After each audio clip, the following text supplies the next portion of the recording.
오늘은 구약성경 여호수아 8장 1절로 29절입니다. 오늘은 다시 말씀 앞에 엎드리다 라는 제목으로 말씀 나누겠습니다. 잠깐 기도합시다. 사랑하는 아버지 하나님, 이 시간에 말씀을 묵상할 때 우리가 두 번째 아이성 전투를 통해서 교훈하시는 아버지의 마음을, 뜻을 헤아리고 그렇게 믿음으로 살아갈 수 있도록 은혜를 더하여 주옵소서. 부탁하며 예수님의 이름으로 기도하옵나이다. 아멘. 미국의 목사이자 리더십 강사인 존 맥스웰이라고 하는 분이 실패를 딛고 전진하라 라는 책을 썼어요. 근데 그 책에 보면 그런 얘기가 나옵니다. 이 세상에 그 어떤 사람도 100% 성공하는 사람은 없다.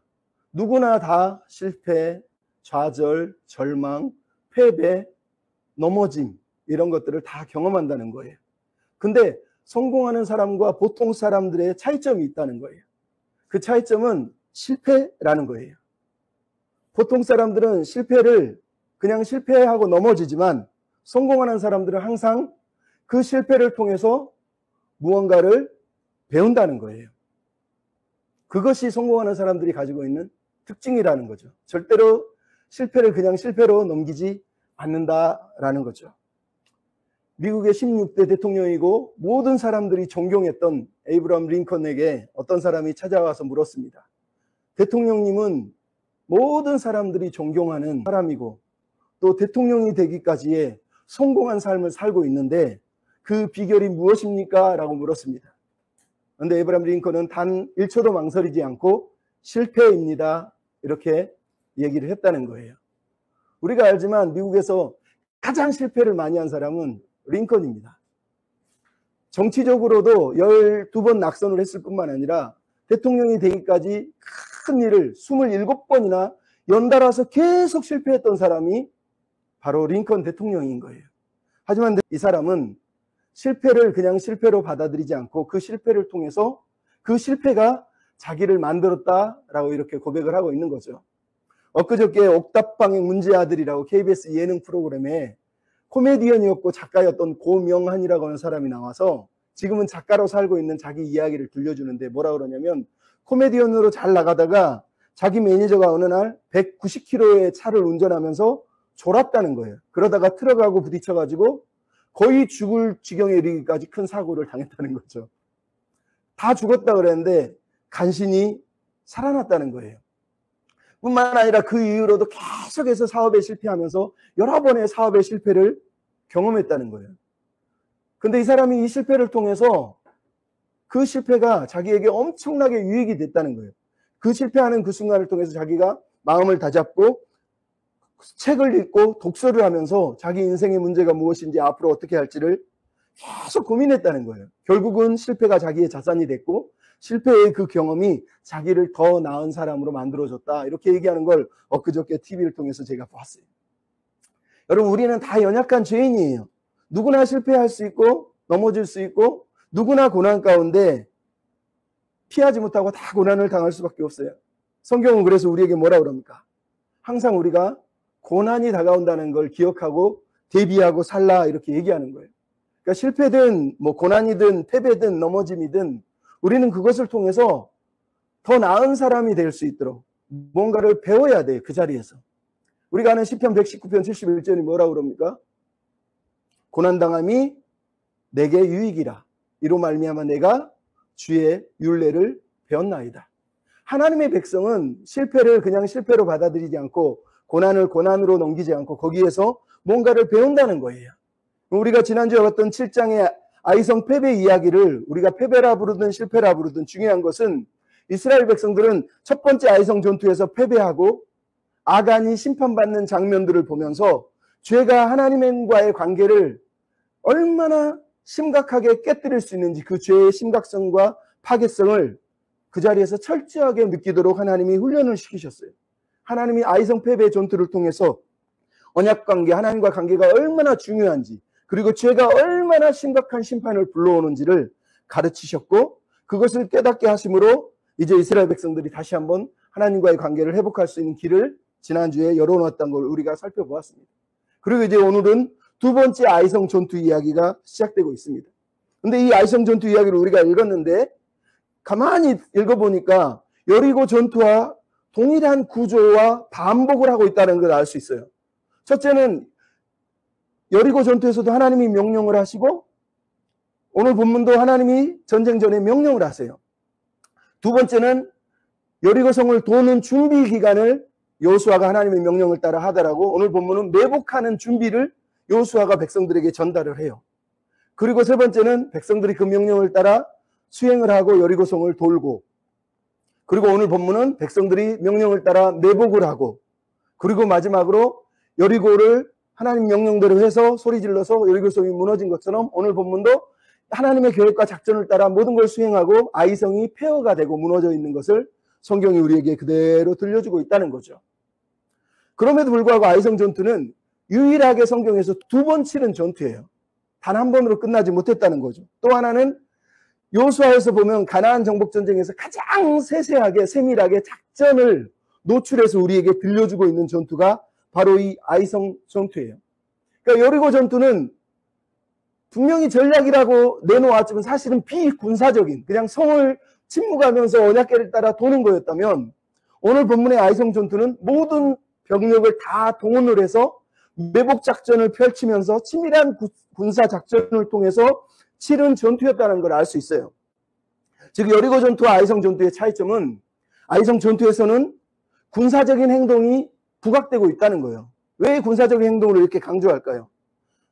하나님께서 아간의 죄로 인한 깨어진 관계를 회복시킨 이후에 이제는 하나님의 백성들에게 더 깊은 순종의 길로 참여시키고 책임감을 부여함을 통해서 그들이 정말로 하나님의 백성의 그 정체성을 온전히 다시 한번 회복하는 길을 하나님이 지금 마련해주고 계신 이야기가 오늘 본문의 이야기예요. 물론 여리고성 전투나 아이성 전투의 주제는 동일해요. 하나는 하나님이 뒷전에 계신 분이 아니라 여전히 군대 대장이시고 승리를 주시는 분이라는 걸 여리고 전투나 오늘 본문의 아이성 전투는 똑같이 강조를 하고 있습니다. 물론 아이성 전투에서는 하나님이 뭔가 뒤에 물러나 있는 것 같지만 성경 전체는 여전히 하나님이 군대 대장이라고 말하고 있어요. 두 번째는 승리의 이유는 전략 전술이 아니라 성을 돌거나 매복하는 것이 아니라 하나님의 명령에 대한 순종이었다는 걸 본문이 가르쳐주고 있어요. 순종이 답이고 순종이 전부다라고 얘기를 하는 거예요. 그렇다면 여러분 8장에 나오는 이 아이성 전투에서 이스라엘 백성들의 순종의 이야기가 오늘 우리에게 가르치는 교훈이 무엇입니까? 첫째는 하나님의 백성은 하나님의 말씀으로 산다는 거예요. 그럼 오늘 본문에서 하나님이 1절의 의미가 뭡니까? 여호수아에게 말씀하셨다라는 것이 중요합니다. 7장에서 아간의 죄로 하나님과 이스라엘의 관계가 완전히 깨어져 있었다는 걸 알아요. 하나님께서 뭐라 그랬어요? 여호수아에게 7장 12절 13절에 바쳐진 물건을 진중에서 제하지 않으면 하나님이 함께하지 않고 제하지 않으면 너희가 능히 대적을 이기지 못할 것이라고 그 물건을 제해야지 하나님이 함께해 주시고 이기게 해주신다고 말씀을 했다는 거예요. 근데 오늘 본문에 드디어 하나님이 뭐라 그럽니까? 1절에 내가 이 성을 너희에게 주겠다 하면서 말씀을 했다는 것을 우리가 듣게 되는 거예요. 하나님의 말씀이 들려온다는 건 관계가 회복됐다는 것을 얘기하는 거예요. 여러분 그래서 7장과 8장을 비교하면서 생각해 보면 얼마나 의미가 이게 큰지 몰라요. 지난주도 얘기했지만 7장에서는 하나님의 명령이나 약속이 아예 언급이 되지 않아요. 근데 오늘 본문은 6장 2절처럼 여리고성 전투 첫 시작처럼 오늘 본문 1절 2절은 하나님이 너희에게 이 성을 주었다라고 하는 약속이 시작되고 있다는 거예요. 이것이 중요한 거예요. 하나님의 백성은 하나님의 말씀을 듣고 청정하고 그 음성을 들으면서 나아가야 된다라고 말하는 거죠. 특히 오늘 본문에서 뭐라고 그러니까 이 성을 너희에게 넘겨주었다. 1절에도 나오고 18절에도 나오는 강조되는 게 바로 이거예요. 비록 아이성 전투에서 백성들이 매복하고 치밀하게 뭔가를 하고 있지만 핵심은 하나님이 넘겨줬다는 거예요. 하나님이 주시지 않으면 거꾸로 돌려 얘기하면 이 땅의 주인은 하나님이시고 너희가 이 아이성을 차지하는 이유는 하나님이 선물로 너희에게 주신 것이다. 비록 너희가 애쓰고 힘쓰는 것 같지만 사실은 하나님이 은혜로 준 선물이다라는 걸 강조하기 위해서 이 말씀을 하는 거예요. 결국은 이 전쟁에 하나님께 속한 것이라는 걸 강조하고 있는 것이죠. 두 번째로 오늘 본문에서 군대 대장이신 하나님의 명령이 하달되고 있는 것을 보게 돼요. 1절 2절의 내용이 뭐예요? 하나님이 여호수아에게 명령하는 거예요. 이것을 어디서 봤습니까? 1장에서 보면 하나님이 여호수아에게 말하고 여호수아가 백성에게 말합니다. 3장 4장도 하나님이 여호수아에게 말하고 여호수아가 백성에게 말합니다. 6장 여리고 전쟁도 하나님이 먼저 명령하고 그 다음에 여호수아가 백성들에게 작전을 지시하는 내용이 나오는 거죠. 그대로 오늘 본문이 그것을 들려주고 있는 거예요. 즉 하나님의 명령이 순서대로 여호와 하나님으로부터 밑으로 내려가고 있는 거예요. 7장의 실패 이유가 뭐예요? 아까도 얘기했지만 하나님의 명령이 없이 스스로 결정하고 스스로 싸우려고 나갔다는 거예요. 하나님이 군대 대장이신데 군대 대장 앞에 신발을 벗지 않고 내가 대장이야 그러면서 자기가 주도권을 쥐었던 전쟁이 7장이라면 8장은 이제 하나님이 직접 작전 명령을 하달하고 있다는 걸 오늘 본문이 들려주고 있는 거예요. 그 내용을 여호수아가 지금 전달하는 내용이 뭡니까? 첫째는 군사를 다 거느리고 올라가야 된다라고 말하고 있어요. 하나님이 명령하는 거죠. 사실은 군사를 다 거느리고 올라가라는 거예요. 7장에서 우리가 봤잖아요. 몇 명만 가자고 그랬죠? 한 2, 3천 명쯤, 그래서 3천 명쯤이라고 얘기를 했단 말이에요. 왜? 3천 명쯤이면 우리 힘으로 충분히 이길 수 있다 생각한 거예요. 근데 오늘 본문에서 하나님이 지금 뭐라고 그러셨다고요? 다 거느리고 올라가라고 1절에 얘기하고 있어요. 다 거느리고 올라가라는 거예요. 그럼 지난주에도 얘기했잖아요. 광야 세대는 민수기 13장에 보면 가나안 거민이 너무 크고 너무 숫자가 많아서 우리는 못 간다고 그랬다면 지난주에 7장 3절에 보면 이스라엘 광야 2세대는 저들이 너무 수가 적으니까 우리가 이길 수 있다라고 말하면서 실패를 했어요. 재밌는 건 사사기에 보면 사사기 7장 2절에 보면 기드온의 군대가 수가 무척 많은데 하나님이 야 너무 많아 그러면서 이번에 하나님이 숫자가 많다고 숫자를 줄이고 300명만 데리고 전쟁에 나아가는 이야기를 들려주고 있어요. 이런 이야기들이 우리한테 하는 교훈이 뭡니까? 전쟁의 승패가 우리 힘에 달려있지 않고 숫자에 달려있지 않다는 걸 하나님이 강조하고 있는 거예요. 그러니까 오늘 본문은 하나님이 이스라엘 백성이 우리가 수가 저들이 너무 적으니까 우리 3천 명쯤 될 것 같아 그랬던 그 이스라엘의 교만을 꺾기 위해서 하나님이 지금 다 올라가라고 얘기하는 거예요. 다 올라가지 않아도 되지만 다 올라가라고 말하는 건 다 올라가야 이긴다고 말하는 게 아니라 하나님이 그들의 교만함을 꺾기 위해서 지금 이 명령을 하고 있다는 거죠. 두 번째는 뭐라고 그럽니까? 하나님이 복병을 준비하라라고 얘기하고 있다는 거예요. 7장에서는 이스라엘 백성이 뭐라고 그랬어요? 우리 모두를 수고롭게 하지 말자. 쉽게 하자. 이렇게 얘기한 거예요. 근데 오늘 보면 하나님 뭐라고 그럽니까? 그냥 쉽게 하나님 소리치면 무너뜨려 주세요. 이렇게 하면 될 것 같은데 하나님 그렇게 하지 않고 굳이 밤에 야밤에 복병을 준비하게 하는 거예요. 즉 수고하게 하는 거예요. 새벽이 올 때까지 엎드려서 복병을 하고요. 이 작전 가운데서 기다리고 최선을 다하는 모습을 우리에게 들려주고 있단 말이죠. 물론 우리가 3절 이하를 보면 마치 이것이 여호수아의 명령인 것 같지만 7절, 8절, 18절 내용을 보면 이 복병 매복이 다 하나님으로부터 온 전략이고 전술이라는 걸 우리가 알 수 있단 말이에요. 하나님은 그들에게 최선을 지금 요구하고 있었다는 걸 알 수 있어요. 마지막으로 세 번째가 뭡니까? 차이점이 있어요. 여리고 전쟁과 오늘 아이성 전투의 차이점이 뭐예요? 오직 탈취물과 가축은 스스로 가지라는 거예요. 여리고 전투에서는 아무것도 가지면 안 됐어요. 왜요? 여리고 전투는 저번에도 얘기했지만 가나안 정복 전쟁 전체가 하나님의 손에 달려있다는 걸 알리기 위한 상징성이고 가나안 땅이 약속의 땅이고 하나님이 주인이시라는 것을 알리는 상징성이 여리고성 전투에 있었기 때문에 여리고성 전투에서는 아무것도 취하면 안 돼요. 모든 것을 생명은 죽이고 나머지는 곳간에 여호와의 곳간에 드림으로 인간의 공로가 하나도 없다는 것을 강조하는 게 여리고성 전투였단 말이죠. 근데 아이성 전투는 지금 뭐라고 그래요? 하나님이 이제는 너희가 탈취물도 취할 수 있고 가축도 취할 수 있다라고 말씀을 하고 있는 거예요. 여기 나오고 있는 이 탈취물이라고 하는 단어가 전리품이라는 단어, 노량물이에요. 아간이 7장 21절에서 얘기했던 그 단어를 그대로 쓰고 있어요. 노량물. 그럼 얼마나 비참합니까? 아간. 조금만 자기 욕심을 참고 조금만 더 기다렸으면 그냥 하나님이 주셨을 걸 자기가 자기 힘으로 자기 자랑하기 위해서 자기 욕심을 채우기 위해서 취하다가 아간은 결국 죽은 거예요. 그렇게 하지 않아도 하나님은 때가 되면 이 은혜의 선물을 주실 것인데, 그죠? 그게 너무너무 안타깝단 말이에요. 중요한 건 여러분 이 모습을 통해서 우리가 생각할 게 뭐냐? 여리고성 전투의 승리의 비결을 우리에게 들려주고 있는 것이 아니라는 거예요. 여리고성 전투의 전투 방식은 유일한 거예요. 성을 매일 한 바퀴씩 해서 7바퀴 돌고 법궤를 따라 도는 것은 너희들이 앞으로 전쟁할 때도 성을 돌듯이 돌고 법궤를 따라서 돌아라 이렇게 하나님이 명령을 하지 않으세요. 오늘 아이성 전투도 마찬가지란 말이에요. 우리가 뵐 건 매뉴얼, 방식, 패턴이 아니라 원리를 배우는 거예요. 원리. 여리고성 전투에서 가르치는 원리가 뭐예요? 여호수아 4장 24절에 나왔잖아요. 이 땅의 모든 백성에게 여호와의 손이 강하신 것을 알게 하여 너희가 너희 하나님 여호와를 항상 경외하게 하려 하심이라. 하나님은 모든 전투에서 핵심 원리, 즉 전쟁할 때마다 하나님을 경외함으로 이 전투를 치르기를 원하시는 거예요. 그러므로 법궤를 들고 7바퀴 땅을 밟으면서 나아갈 이유는 다음 전투부터는 없다는 걸 오늘 본문이 들려주는 거예요. 그게 아이성 전투의 의미예요. 아이성 전투와 여리고성 전투를 분리시켜 줌으로 인해서 여리고성 전투가 얼마나 유일하고 중요했는지를 다시 한번 강조하는 게 오늘 본문에 오직 탈취물과 가축은 취하라는 그 말씀 속에 들어있는 거예요.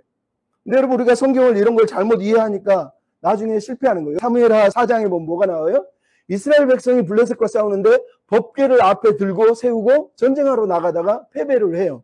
왜 그랬어요? 이스라엘 백성들이 이 여호수아 여리고성 전투를 방법을 배운 거예요. 패턴을 배운 거예요. 그 원리를 배우지 않고 하나님을 경외하지 않으면서 법궤만 들고 나가면 이긴다고 생각하는 거예요. 오늘 우리도 마찬가지. 하나님을 믿으면서 하나님이 뭘 원하셨을까?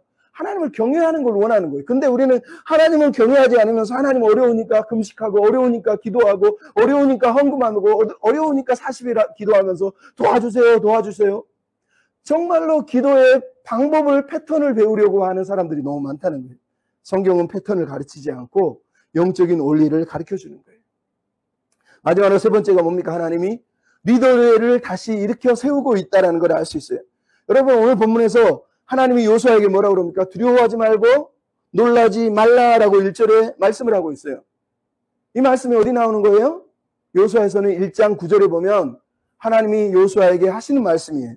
너는 두려워하지 말고 놀라지 말라. 네가 어디로 가든지 내 하나님 여호와가 너와 함께 하느니라 라고 했다는 거예요. 즉 다시 말해서 여호수아에게 하나님이 1장에서 했던 그 리더 임명식을 재신임하고 재임명한다는 걸 우리가 알 수 있어요. 왜냐하면 아간의 전투 때 결국은 아이성 패배 이유가 아간 때문이기도 하지만 여호수아가 가지고 있었던 인간의 어리석음도 있었다는 거예요. 근데 하나님의 회복의 명령을 듣고 아간을 다 처리하고 나서 순종하는 그 순종의 모습을 통해서 여호수아가 다시 하나님께 귀를 기울이고 있고, 하나님은 그런 여호수아에게 두려워하지 말라, 놀라지 말라, 즉 내가 너와 함께 해주겠다라고 말씀을 하는 거예요. 즉 이스라엘 백성이 하나님과 함께하고 있다는 걸 오늘 본문이 강조를 해주고 있는 거죠. 마지막으로 18절, 19절에 보면 하나님이 전쟁 중에 여호수아에게 너는 단창을 높이 들어라 라고 명령하니까 여호수아가 단창을 높이 들었다라고 얘기해요. 그럼 이거를 왜 강조합니까? 하나님께서 여호수아 1장 5절에 보면 너를 모세와 같이 해주겠다 그랬어요. 근데 단창을 높이 드는 사건이 어디 나옵니까? 모세가 지팡이를 높이 들었던 출애굽기 17장 사건을 그대로 지금 서로 비교해 줌으로 인해서 여호수아가 다시 하나님의 약속에 의해서 모세와 같은 리더의 자리에 올랐다라는 것을 보여주고 있는 거예요. 즉 오늘 본문에 하나님은 우리에게 말씀하시는 분이고 하나님의 백성은 이 리더이신 하나님의 말씀을 듣고 순종하며 살아야 된다라는 걸 강조하는 거죠. 여러분, 두 번째는 뭐가 나옵니까? 하나님의 백성이 하나님의 말씀을 들었다면 해야 할 일은 순종해야 된다는 거죠. 너무 당연하죠. 오늘 본문에는 말씀에 순종하는 이스라엘의 이야기가 이제 등장을 하고 있습니다. 3절부터 19절까지 쭉 이어지는 내용이에요.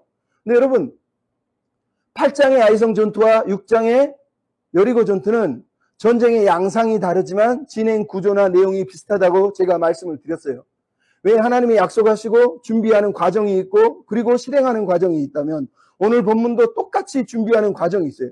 여리고성을 7바퀴 도는 준비를 했다면 오늘 본문은 내복을 통해서 준비하는 과정을 길게 설명하고 있다는 걸 알 수 있어요.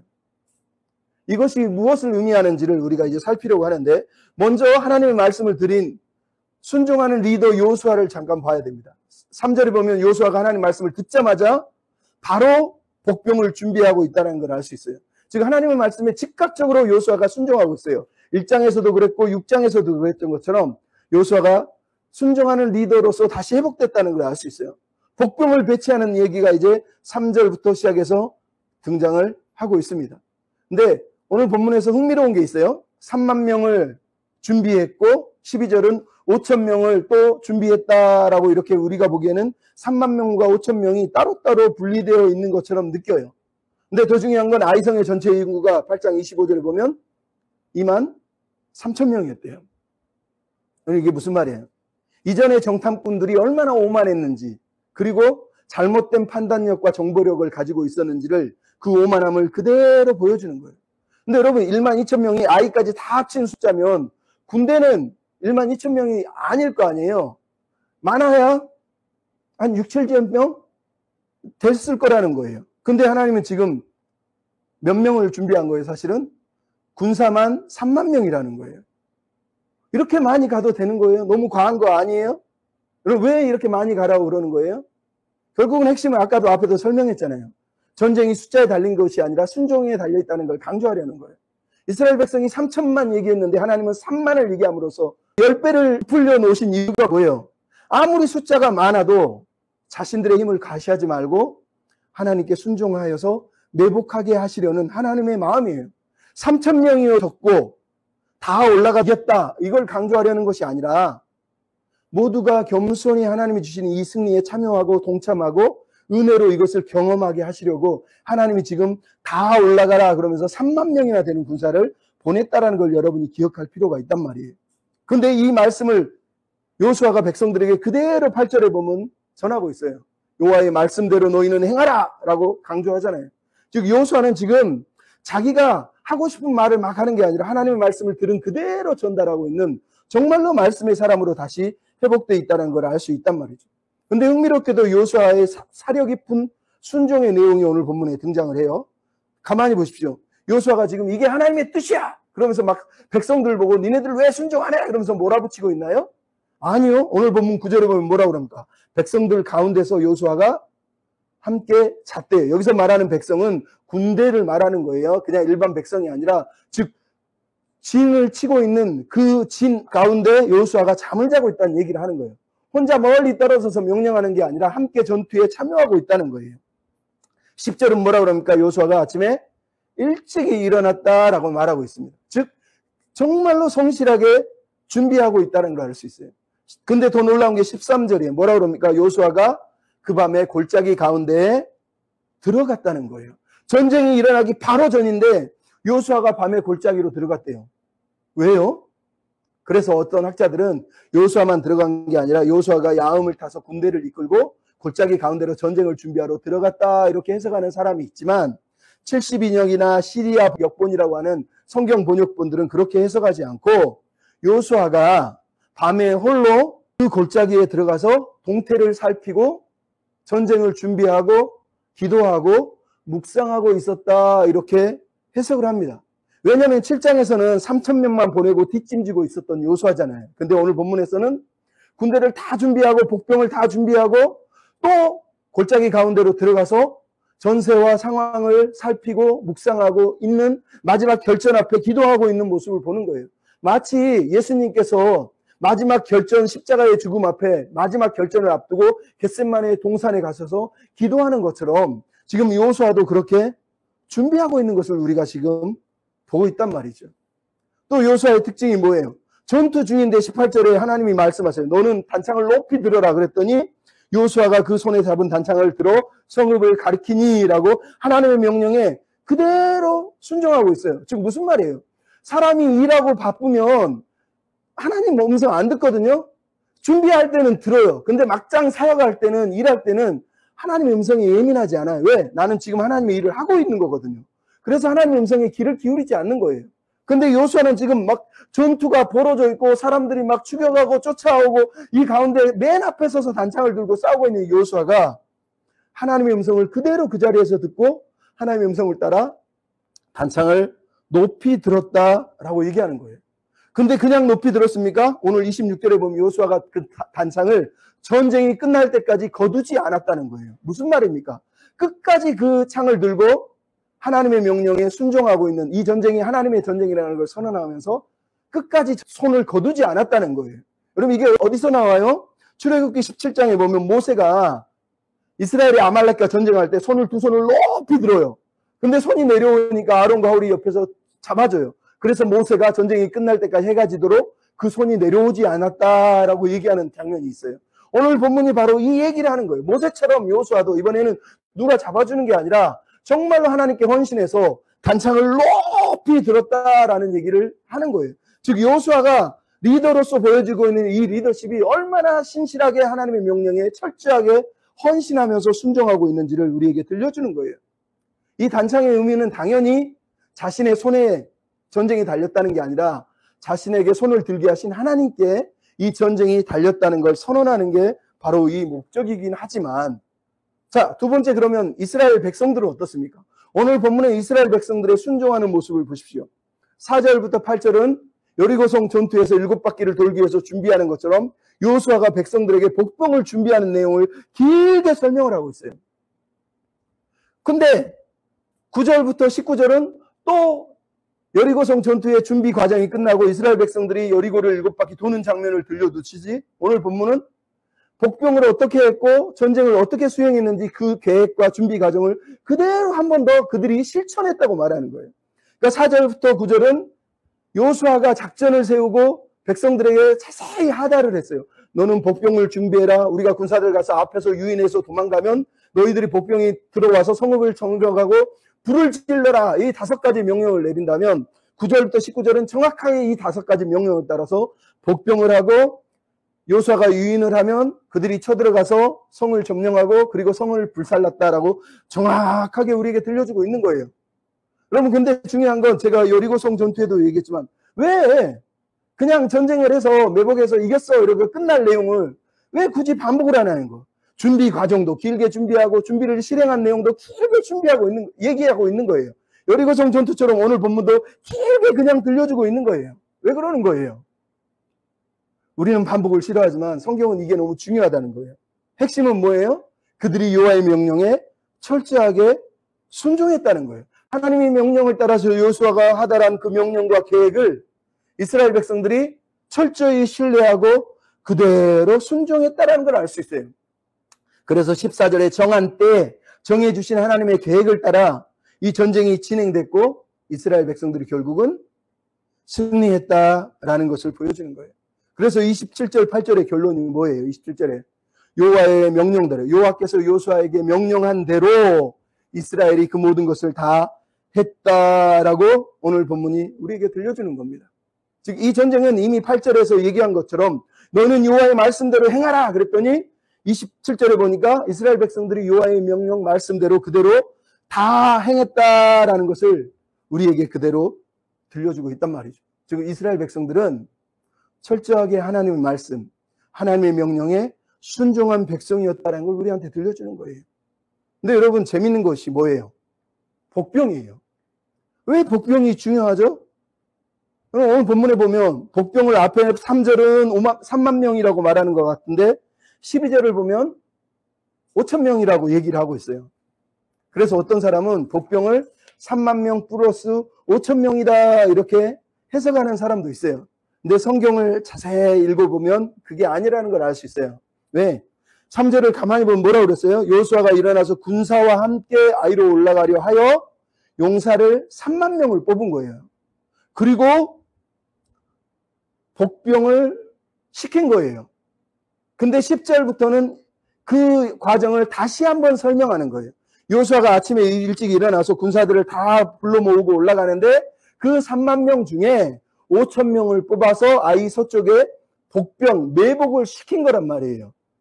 그걸 여러분이 이해할 필요해요. 즉 10절부터 13절은 앞에 3절부터 9절까지 이야기를 다시 한번 반복해서 설명하는 거예요. 즉 10절과 9절은 연속적인 이야기가 아니라 3절부터 9절이 준비되면 10절부터 13절은 그 준비 중에 자세한 내용을 한 번 더 설명을 하는 거예요. 근데 중요한 건 여기서 중요한 게 반복이라고 반복되어 있는 단어예요. 그게 뭐예요? 무려 4번, 5번씩 나오는 단어가 있어요. 복병, 매복. 똑같은 단어예요. 히브리어는 복병이나 매복이나 다 똑같아요. 하나님이 복병하라 하니 여호수아가 너희는 복병하라 명령하고 매복시키더라. 매복한 군사들이 매복이라는 단어가 계속 강조가 되고 있다는 거예요. 그럼 왜 이 매복이 중요하죠? 매복이라고 하는 이 히브리어 오레브라는 단어는 위장하다는 뜻이 아니에요. 우리는 매복 그러면 군사적인 언어니까 위장하다 이렇게 생각해요. 하지만 히브리어 이 오레브는 납작 엎드려서 자기를 숨기는 것을 말해요. 당연히 매복이니까 숨기는 거지만 왜 이게 중요해요? 이 매복이라는 단어를 그대로 드러내는 게 여호수아 7장 6절에 보면 여호수아가 티끌과 재를 뒤집어 쓰면서 땅바닥에 납작 땅에 엎드려 있는 상태, 그 모습이 바로 이 매복의 전형적인 모습이에요. 즉 오늘 본문에서 하나님이 이스라엘 백성들에게 매복하라 한 이 매복은 단순하게 군사적인 의미가 아니라 그 군사적인 의미 이상을 넘어서고 있는 거예요. 왜? 이 매복의 의미는 첫째는 교만을 교정하는 거예요. 아이성 패배는 이스라엘 백성들의 교만 때문이었단 말이에요. 그러므로 그들을 납작 엎드리게 하는 이유는 그들의 교만을 꺾으시고 그들이 겸손의 훈련, 즉 자기를 낮추고 자기를 숨기고 자기를 드러내지 않는 그런 자리로 하나님이 의도적으로 이들을 몰아가신 거예요. 그래서 저자는 의도적으로 매복이라는 단어를 계속 강조하는 거예요. 7장에서는 자기를 드러내려고 자기들의 힘으로 3,000명 노력하고 자기가 계속 드러나잖아요. 그래서 하나님은 의도적으로 이 군사들을 매복시키는 거예요. 비록 3만 명이지만 이 5천 명이 매복했지만 결국은 5천 명은 이 3만 명에 대한 상징이고 대표성이고 이스라엘 백성 전체에 대한 대표성으로 등장을 하고 있는 거예요. 그러니까 이게 중요한 거예요. 여리고성 전투에는 이스라엘 백성들이 7일 동안 침묵하면서 돌았다면 오늘 본문에서는 이스라엘 백성들이 군사들이 침묵하면서 매복을 하고 있는 거예요. 여리고성에서는 백성들이 자기를 드러내면서 침묵하고 돌다면 오늘 본문 8장에서는 자기를 드러내지 않고 은폐하면서 침묵하면서 하나님의 시간을 기다리고 있는 모습을 우리에게 들려주고 있는 거예요. 여리고성 전투에서는 언약궤를 맨 제사장들이 중심이었다면 그래서 오늘 본문 전투에서는 매복하는 사람들이 중심인 거예요. 이들이 중요한 거예요. 이 매복을 통해서 뭘 강조하는 거예요? 자신들은 숫자도 많고 지금 힘도 세고 아이성 고작 1만 2천 명이라면 지금 3만 명은 2배가 넘는 숫자란 말이에요. 그러니까 숫자도 많고 힘도 세요. 근데도 하나님이 그들을 납작 엎드리게 하시고 자신을 숨기게 하시고 자신을 드러내지 못하게 하신 게 바로 이 매복이에요. 그것을 통해서 힘도 있고 숫자도 있지만 그걸 의지하지 말고 하나님만 철저히 순종해라 라고 하나님이 요구하고 있는 거고 이스라엘 백성들이 이 하나님의 명령을 받아서 온전히 순종하고 있다는 걸 우리에게 들려주고 있는 겁니다. 그러니까 여리고성 전투처럼 아이성 전투도 결국은 순종의 전투였어요. 차이점이 있다면 말씀 앞에 납작 엎드려 있다는 거예요. 하나님이 지금 이들을 말씀 앞에 엎드리게 한 거고 이스라엘 백성은 이 말씀 앞에 엎드림으로 인해서 하나님이 하시는 그 사역에 그 성공, 그 승리의 자리에 지금 참여하고 있고 경험하고 있다라는 걸 우리에게 들려주는 겁니다. 그러면 여러분 우리가 살아가면서 항상 우리가 실패하고 넘어질 때마다 우리는 말씀 앞에 다시 돌아와 말씀 앞에 엎드려야 돼요. 그것이 하나님 우리에게 요구하시는 것이. 마지막으로 여러분 하나님의 시선으로 우리는 이 땅을 살아가야 됩니다. 오늘 본문에 보면 14절에 아이 왕의 이야기가 나옵니다. 아이 왕이 지금 전세를 파악하기 위해서 이를 보고라고 얘기하고 있어요. 14절에 나와 있는 아이성 전투에서 아이 왕의 행동을 보면 뭐라고 돼 있어요?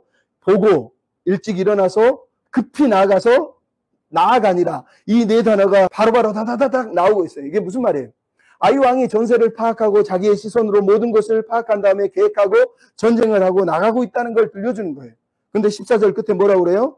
복봉이 있는 줄을 알지 못했다는 거. 즉 인간의 시선의 유한성을 들려주는 겁니다. 근데 8장 1절에 하나님 뭐라고 그럽니까? 요수아에게 보라 내가 이 모든 성을 너에게 넘겼느니라 라고 말하면서 하나님이 보시는 시선을 우리에게 처음부터 들려주고 있는 거라는 거예요. 즉 하나님의 백성은 우리의 짧은 시선으로 정세를 파악하고 계산하고 나아가는 사람이 아니라 하나님의 시선과 하나님의 계획 앞에 무릎을 꿇을 수 있는 그런 사람이 되어야 된다는 거예요. 여러분 하나님의 시선을 잃어버린 아이성의 결과가 뭡니까? 28절 29절에 나오는 게 아이성의 운명은 불타서 돌무더기가 됐다는 거예요. 아이라는 단어가 히브리어로 폐허를 말하는 거예요. 그러니까 아이성은 원래 이름이 아이성이 아니지만 폐허가 된 이후에 이곳을 아이라고 불렀다는 걸 알 수 있어요. 아간의 이름이 괴로움이고 고통이어서 아골 골짜기가 된 것처럼 아이성이 폐허가 됐기 때문에 아이성이란 이름을 이 본문에 붙여준 거예요. 그리고 아이성에 돌무더기, 흙무더기, 돌무더기가 쌓여 있는 것을 보여주는 거예요. 아이 왕의 운명은 어떻습니까? 29절에 보면 그가 나무에 매달려 죽은 후에 저녁때에 내려둬서 돌무더기 사이에 돌 아래로 묻혀서 장사됐다라고 얘기를 하고 있는 겁니다. 이게 하나님의 시선을 갖지 못하고 하나님의 뜻을 알지 못하고 하나님께 반역한 성읍과 백성의 운명이에요. 그래서 오늘 본문도 뭐라고 기록을 하고 있어요? 오늘까지 여기에 이 돌무더기가 남아 있었다라고 성경이 우리한테 들려주고 있는 거예요. 오늘까지 남아 있는 거예요. 여러분, 우리가 이미 앞에서 봤잖아요. 아간으로 인해서 이스라엘이 패배했습니다. 그리고 나서 아간이 심판을 받고 아간의 돌무더기가 아골 골짜기가 돼서 오늘까지 남아 있어요. 7장의 패배 이유가 뭐예요? 인간의 교만과 죄에 대한 심판이었어요. 오늘 본문도 아이성이 지금 패망하고 돌무더기가 오늘까지 남아 있습니다. 이유가 뭐예요? 인간의 교만과 죄, 그로 인한 심판이었다라는 걸 강조하는 게 7장과 8장의 마지막 엔딩의 의도예요.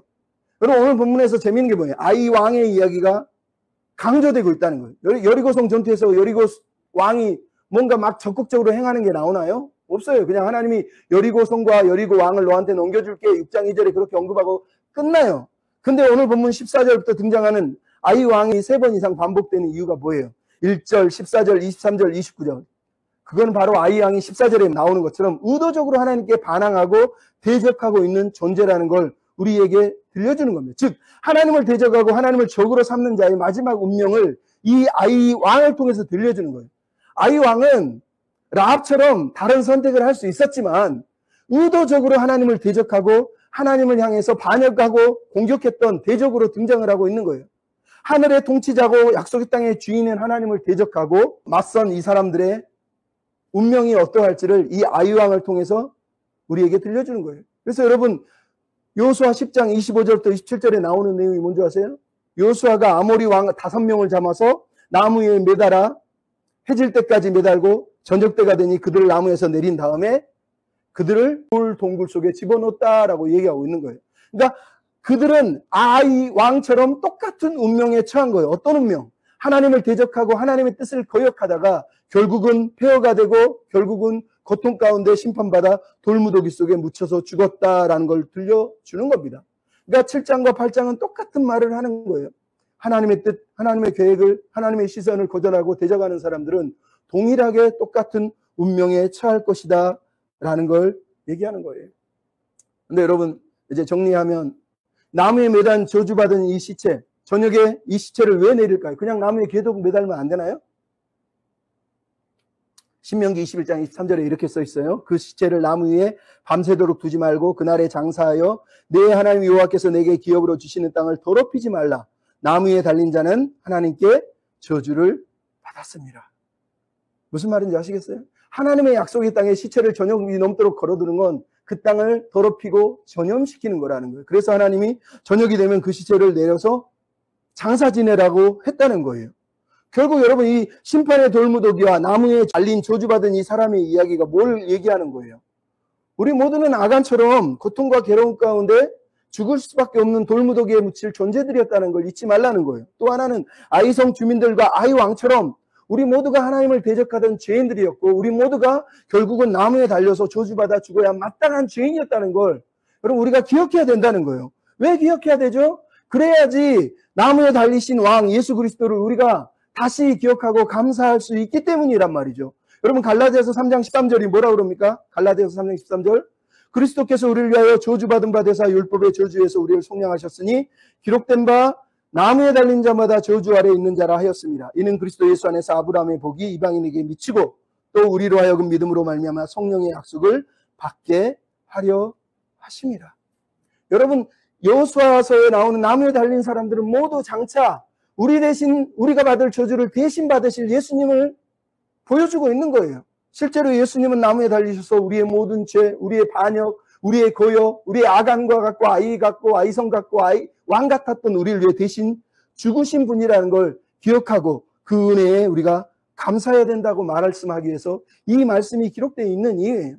그러면 여러분, 오늘 본문을 우리가 이해했다면 우리는 철저히 낮은 자의 마음으로 하나님 앞에서 예배하고 비록 우리가 열심히 최선을 다하는 것 같지만 이 모든 것이 하나님의 손에 달려있다고 믿고 말씀 앞에 납작 엎드리는 말씀의 백성이 되어야 되는 거예요. 그렇게 이스라엘 백성처럼 순종하고 예수님처럼 우리가 순종할 때 하나님은 우리 삶을 통해서 영광을 받으시는 것. 여러분, 우리 모두가 그런 순종의 사람이 다 되셨으면 좋겠습니다.